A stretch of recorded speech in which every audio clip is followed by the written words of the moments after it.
Donald Trump has told Russian President Vladimir Putin to go find Hillary Clinton's emails. He's sided with Putin over the U.S.'s own intelligence. He has very publicly complimented the Russian leader, and he has blasted the NATO alliance, all words that were music to Putin's ears. As you just heard Congressman Adam Schiff say, he's the gift to Putin that keeps giving, with comments this weekend being no exception.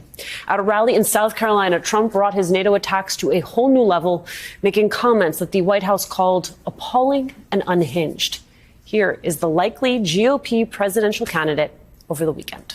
NATO was busted until I came along. I said, everybody's going to pay. They said, well, if we don't pay, are you still going to protect us? I said, absolutely not. They couldn't believe the answer. One of the presidents of a big country stood up and said, well, sir, if we don't pay and we're attacked by Russia, will you protect us? I said, you didn't pay? You're delinquent?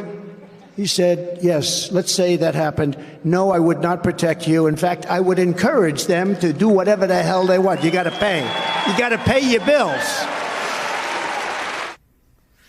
Okay, so the reason we play that sound is because we want to talk about what we just heard. Pretty much the exact opposite of NATO's Article 5 commitment, which says an attack against one is an attack on all. Not only would Trump not protect an ally who he believes is not paying enough, but he would actively encourage Russia to go after them.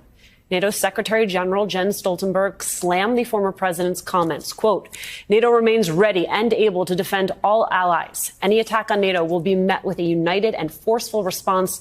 Any suggestion that allies will not defend each other undermines all of our security, including that of the U.S., who puts American and European soldiers at increased risk.